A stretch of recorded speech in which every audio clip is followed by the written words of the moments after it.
Doctor Mohammad Mahmudul Hasan. আজ যে বিষয় নিয়ে আলোচনা করব তা হলো ধনুষ্টঙ্কার। ধনুষ্টঙ্কারের কারণগুলো কী কী, ধনুষ্টঙ্কারের লক্ষণগুলো কী কী এবং ধনুষ্টঙ্কার হলে তা প্রতিকারের উপায় কী।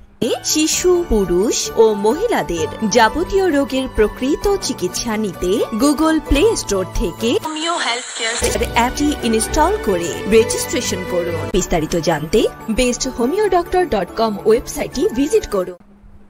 ধনুষ্টঙ্কার, যাকে টেটিনাসও বলা হয়, এটি ব্যাকটেরিয়া সংক্রমণ যা মারাত্মক হতে পারে।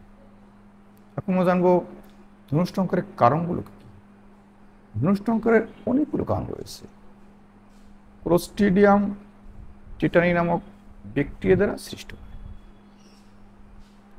খোলা ক্ষত বা কাটার মাধ্যমে শরীরে প্রবেশ করে।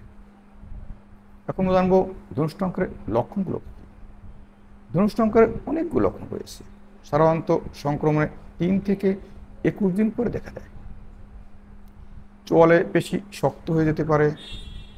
ঘাড় এবং শরীর অন্যান্য অংশে পেশিতে শক্তভাব অনুভব হতে পারে।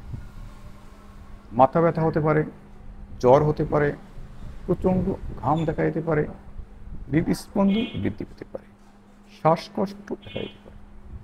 এখন আমরা জানবো ধনুষ্টঙ্কার হলে তা প্রতিকারের উপায় কী। ধনুষ্টঙ্কার একটি গুরুতর এবং প্রাণঘাতক রোগ। তাই ধনুষ্টঙ্কারের সমস্যা দেখা দিলে দ্রুত ডাক্তারি সম্পন্ন হয়ে সঠিক চিকিৎসা নিলে এই সমস্যা থেকে মুক্তি পাওয়া সম্ভব।